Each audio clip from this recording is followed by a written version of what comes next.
ಮಗುವನ್ನ ದತ್ತು ಪಡೆಯುವಾಗ ಏನು ಪ್ರೊಸೀಜರ್ ಏನಿದೆ ಅದನ್ನ ಪಾಲಿಸದ ಕಾರಣಕ್ಕಾಗಿ social media star Sonu Gowda ಸದ್ಯ ಪೊಲೀಸರು ಅರೆಸ್ಟ್ ಮಾಡಿದ್ದಾರೆ.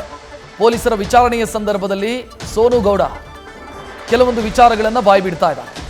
ವಿಚಾರಣೆಯ ವೇಳೆ ಮಗು ದತ್ತು ಪಡೆದಂಥ ವಿಚಾರವನ್ನ ಸೋನು ಗೌಡ ಹೇಳಿಕೊಂಡಿದ್ದಾರೆ. ಮಗುವನ್ನ ಸಾಕಬೇಕು ಅನ್ನೋ ಉದ್ದೇಶದಿಂದ ರಾಯಚೂರಿನಿಂದ ನಾನು ಮಗುವನ್ನು ಕರ್ಕೊಂಡು ಬಂದಿದ್ದೆ. ದತ್ತು ಪಡೆಯೋದಕ್ಕೆ ಎಲ್ಲ ರೀತಿಯ ಸಿದ್ಧತೆಗಳನ್ನು ಕೂಡ ನಾನು ಮಾಡಿಕೊಳ್ತಾ ಇದ್ದೆ. ದತ್ತು ಪಡೆಯುವಂಥ ಪ್ರೊಸೀಜರ್ ಇಷ್ಟು ದೊಡ್ಡದು ಅಂತ ನನಗೆ ಗೊತ್ತಿರಲಿಲ್ಲ ಅಂತ ವಿಚಾರಣೆಯ ಸಂದರ್ಭದಲ್ಲಿ ಸೋನು ಗೌಡ ಪೊಲೀಸರ ಮುಂದೆ ಹೇಳಿಕೊಡ್ತಾ ಇದ್ದಾರೆ. ಇನ್ನು ಮಗುವಿನ ಹೇಳಿಕೆಯನ್ನ ಕೂಡ ಪೊಲೀಸರು ದಾಖಲಿಸಿಕೊಂಡಿದ್ದಾರೆ ಅನ್ನೋ ಡೀಟೇಲ್ ಈಗ ಲಭ್ಯ ಆಗ್ತಾ ಇದೆ.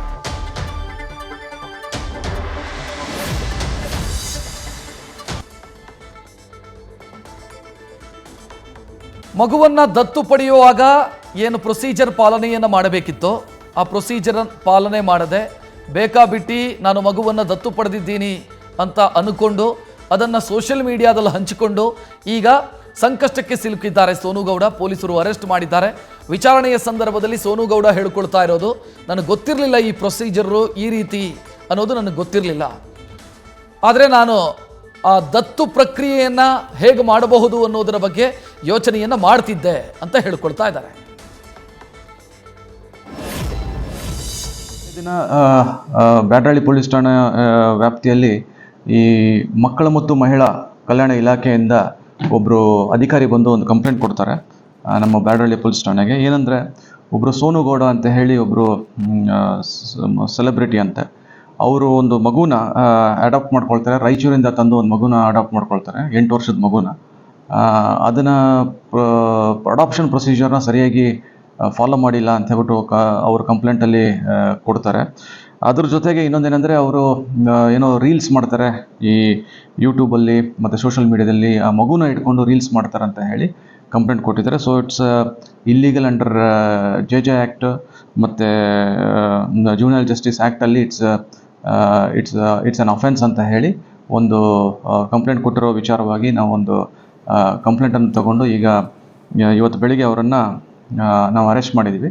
ಅರೆಸ್ಟ್ ಮಾಡಿ ಈಗ ಮುಂದಿನ ತನಿಖೆನ ನಾವು ಈ ಬಗ್ಗೆ ಹೆಚ್ಚಿನ ಡೀಟೇಲ್ ನೀಡೋದಕ್ಕೆ ನಮ್ಮ ಪ್ರತಿನಿಧಿ ಪ್ರಜ್ವಲ್ ನೇರ ಸಂಪರ್ಕದಲ್ಲಿ. Prajwal, ignorance of law is no excuse ಅಂತ ಹೇಳ್ತಾರೆ. ಅಂದರೆ ನನಗೆ ಕಾನೂನು ಈ ರೀತಿ ಇದೆ ಅನ್ನೋದು ನನಗೆ ಗೊತ್ತಿರಲಿಲ್ಲ, ಅಥವಾ ಇಷ್ಟು ತೀವ್ರವಾಗಿದೆ ಅನ್ನೋದು ನನಗೆ ಗೊತ್ತಿರಲಿಲ್ಲ ಅನ್ನೋದು ಸಮರ್ಥನೆ ಆಗೋದಿಲ್ಲ.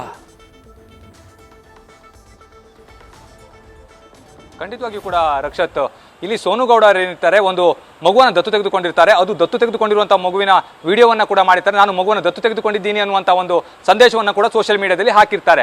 ಇದರ ಬಗ್ಗೆ ಪರಿಶೀಲನೆ ನಡೆಸಿದಂಥ CWC ಅಧಿಕಾರಿಗಳೇನಿರ್ತಾರೆ ಅವರು ಮಗುವನ್ನು ಹೇಗೆ ದತ್ತು ಪಡೆದ್ರು ಅನ್ನೋದ್ರ ಬಗ್ಗೆ ಕೂಡ ಪರಿಶೀಲನೆ ನಡೆಸ್ತಾರೆ. ಈ ಸಂದರ್ಭದಲ್ಲಿ ಅವರು ಕಾನೂನನ್ನು ಪಾಲನೆ ಮಾಡಿರುವಂಥದ್ದು ಸ್ಪಷ್ಟವಾಗಿ ಗೊತ್ತಾಗ್ತಾ ಇರುತ್ತೆ. ಅದರಲ್ಲೂ ಕೂಡ ಮುಖ್ಯವಾಗಿ ಮೊದಲನೇ ಮಗುವನ್ನು ದತ್ತು ಪಡಿಬೇಕು ಅಂತ ಹೇಳಿದ್ರೆ ಸಾಕಷ್ಟು ಕಾನೂನಿನ ಪ್ರಕ್ರಿಯೆಗಳಿರುತ್ತೆ. ಆ ಯಾವುದೇ ಕಾನೂನಿನ ಪ್ರಕ್ರಿಯೆಯನ್ನು ಕೂಡ ಸೋನು ಗೌಡ ಅವರು ಪೂರೈಸಿರೋದಿಲ್ಲ ಅನ್ನುವಂಥದ್ದು ಕೂಡ ಅಲ್ಲಿ ಸ್ಪಷ್ಟವಾಗಿರುವಂತಹ ಒಂದು ವಿಚಾರ. ಅದರಲ್ಲಿ ಮುಖ್ಯವಾಗಿ ರಾಜ್ಯ ದತ್ತು ಪ್ರಾಧಿಕಾರ ಆಗಿರ್ಬೋದು ಅಥವಾ ಕೇಂದ್ರ ದತ್ತು ಪ್ರಾಧಿಕಾರ ಆಗಿರ್ಬೋದು, ಇಲ್ಲಿ ಆನ್ಲೈನ್ ಮುಖಾಂತರವಾಗಿ ಅರ್ಜಿಯನ್ನು ಸಲ್ಲಿಸಬೇಕಾಗುತ್ತೆ. ಅರ್ಜಿಯನ್ನು ಸಲ್ಲಿಸಿದ ನಂತರದಲ್ಲಿ ಅದು ಜಿಲ್ಲಾಧಿಕಾರಿಗಳ ಒಂದು ಗಮನಕ್ಕೆ ಬರುತ್ತೆ. ಅಲ್ಲಿ ಒಂದು ಸಮನ್ವಯ ಸಭೆ ಆಗುತ್ತೆ. ಆ ಒಂದು ಸಮನ್ವಯ ಸಭೆಯಲ್ಲಿ ಮಕ್ಕಳನ್ನು ದತ್ತು ಕೊಡಬೇಕು ಅಥವಾ ಕೊಡಬಾರ್ದು ಅನ್ನೋದ್ರ ಬಗ್ಗೆ ಕೂಡ ಇಲ್ಲಿ ಚರ್ಚೆಯನ್ನು ಮಾಡಲಾಗುತ್ತೆ. ಅನಂತರದಲ್ಲಿ ಜಿಲ್ಲಾಧಿಕಾರಿಗಳು ಈ ಮಗುವನ್ನು ದತ್ತು ಕೊಡಬಹುದು ಅನ್ನುವಂಥ ಒಂದು ಆದೇಶವನ್ನು ಕೊಟ್ಟ ನಂತರದಲ್ಲಿ ಅವರಿಗೆ ಮಗುವನ್ನು ದತ್ತು ಪಡೆಯಲಿಕ್ಕೂ ಕೂಡ ಅವಕಾಶ ಇರುವಂಥದ್ದು. ಆದರೆ ಇದು ಯಾವುದನ್ನು ಕೂಡ ಸೋನು ಗೌಡ ಇಲ್ಲಿ ಪಾಲಿಸಿಲ್ಲ ಅನ್ನುವಂಥದ್ದೇ ಅದು ಸ್ಪಷ್ಟವಾಗಿ ಗೊತ್ತಾಗಿರುವಂಥದ್ದು. ಆ ನಿಟ್ಟಿನಲ್ಲಿ ಈಗಾಗಲೇ ಅಧಿಕಾರಿಗಳು ಕೂಡ ಕಂಪ್ಲೇಂಟ್ ಅನ್ನು ಕೊಟ್ಟಿದ್ದಾರೆ. ಬ್ಯಾಡರಳ್ಳಿ ಪೊಲೀಸ್ ಠಾಣೆಯಲ್ಲಿ ಸೋನು ಗೌಡ ಅವರನ್ನ ಬಂಧಿಸಿ ಈಗಾಗಲೇ ವಿಚಾರಣೆಯನ್ನು ಕೂಡ ಮಾಡ್ತಾ ಇರುವಂಥದ್ದು. ಸೋನು ಗೌಡ ಅವರು ಈಗಾಗಲೇ ಒಂದು ವಿಚಾರವನ್ನ ಸ್ಪಷ್ಟವಾಗಿ ಹೇಳಿದ್ದಾರೆ, ನನಗೆ ಈ ಬಗ್ಗೆ ಗೊತ್ತಿರಲಿಲ್ಲ, ಕಾನೂನಿನ ಬಗ್ಗೆ ಗೊತ್ತಿರಲಿಲ್ಲ, ದತ್ತು ಪಡೆದುಕೊಳ್ಬೇಕು ಅನ್ನುವಂಥ ಒಂದು ಉದ್ದೇಶದಿಂದ ನಾನು ಮಗುವನ್ನು ಪಡೆದುಕೊಂಡೆ, ಅದಕ್ಕೆ ಕಾನೂನಿನ ಪ್ರಕ್ರಿಯೆಗಳನ್ನು ಕೂಡ ನಾನು ಮುಗಿಸಬೇಕು ಅಂತ ಇದ್ದೆ ಅನ್ನೋದನ್ನು ಕೂಡ ಈಗಾಗಲೇ ಹೇಳಿರುವಂಥದ್ದು. ಆದರೆ ಜನವರಿ ತಿಂಗಳಿನಲ್ಲಿ ಇವರು ಮಗುವನ್ನು ದತ್ತು ಪಡೆದಿರ್ತಾರೆ. ಅಲ್ಲಿಯವರೆಗೂ ಕೂಡ ಇವರು ಯಾವುದೇ ಕಾರಣಕ್ಕೂ ಅಂದರೆ ಈ ರೀತಿ ಒಂದು ಪ್ರಕ್ರಿಯೆಯನ್ನು ಇವರು ಮಾಡಲಿಕ್ಕೆ ಇಷ್ಟೊಂದು ಡಿಲೇ ಮಾಡಿದ್ದು ಯಾಕೆ ಅನ್ನುವಂಥ ಒಂದು ಪ್ರಶ್ನೆಯನ್ನು ಕೂಡ ಈಗಾಗಲೇ ಅಧಿಕಾರಿಗಳು ಮಾಡ್ತಾ ಇದ್ದಾರೆ. ನೀವು ಹೇಳಿದಂತೆ ಕಾನೂನು ನನಗೆ ಗೊತ್ತಿರಲಿಲ್ಲ ಅನ್ನುವಂಥದ್ದೇ ಅದು ಕಾರಣವಾಗೋದಿಲ್ಲ, ಅದನ್ನ ಸಮಜಾಯಿಸಿ ಅಂತಲೂ ಕೂಡ ಕರೀಲಿಕ್ಕೆ ಸಾಧ್ಯವೇ ಇಲ್ಲ. ಯಾವುದೇ ಒಂದು ವಿಚಾರವಾಗಿರ್ಬೋದು ಅದನ್ನು ಕಾನೂನುಬದ್ಧವಾಗಿಯೇ ಮಾಡಬೇಕಾಗುತ್ತೆ. ಮತ್ತೊಂದು ಕಡೆಯಲ್ಲಿ ನಾವು ಗಮನಿಸ್ತಾ ಹೋದ್ರೆ ಮಗುವನ್ನು ದತ್ತು ಪಡೆದಂತವರು ಯಾವುದೇ ಕಾರಣಕ್ಕೂ ಕೂಡ ಐಡೆಂಟಿಟಿಯನ್ನು ರಿವೀಲ್ ಮಾಡುವಂತಿಲ್ಲ, ಆದರೆ ಇಲ್ಲಿ ಐಡೆಂಟಿಟಿಯನ್ನು ಕೂಡ ರಿವೀಲ್ ಮಾಡುವಂತ ಒಂದು ಕೆಲಸವನ್ನ ಮಾಡಿದ್ದಾರೆ. ಮತ್ತೊಂದು ಕಡೆಯಲ್ಲಿ ಈ ಮಾನವ ಕಳ್ಳಸಾಗಣೆ ಆಗಿರ್ಬೋದು ಅಥವಾ ಬಾಲಕಾರ್ಮಿಕ ಪದ್ಧತಿ ಆಗಿರ್ಬೋದು, ಇವೆಲ್ಲದಕ್ಕೂ ಕೂಡ ಈ ರೀತಿಯ ಒಂದು ಪ್ರಕ್ರಿಯೆಗಳು ಉತ್ತೇಜನವನ್ನ ಕೊಡುವಂತಹ ರೀತಿಯಲ್ಲಿ ಇರುತ್ತೆ ಅನ್ನುವಂಥ ಒಂದು ಕಾರಣದಿಂದಾಗಿ ದೂರನ್ನ ದಾಖಲಿಸಿ ಈಗಾಗಲೇ ಆರೋಪಿತೆಯನ್ನ ಬಂಧಿಸುವಂತ ಒಂದು ಕೆಲಸವನ್ನ ಕೂಡ ಮಾಡಿರುವಂತದ್ದು. ಇಲ್ಲಿ ಪ್ರಮುಖವಾಗಿ ಇನ್ನೊಂದು ವಿಚಾರವನ್ನ ನಾವು ಗಮನಿಸಲೇಬೇಕು. ಈ ರೀತಿಯ ಒಂದು ಪ್ರಕರಣಗಳು ಆದಂತ ಸಂದರ್ಭದಲ್ಲಿ ಯಾವುದೇ ಒಂದು ತಂದೆ ತಾಯಿ ಆಗಿರ್ಬೋದು ತಮ್ಮ ಮಕ್ಕಳನ್ನ ಯಾರಿಗೂ ದತ್ತುವನ್ನು ಕೊಡ್ಲಿಕ್ಕೂ ಕೂಡ ಸಾಧ್ಯವಾಗುವುದಿಲ್ಲ. ನ್ಯೂಸ್ ಫಸ್ಟ್ ನಿರ್ಭೀತಿಯಿಂದ ನಿಮ್ಮ ಪರವಾಗಿ.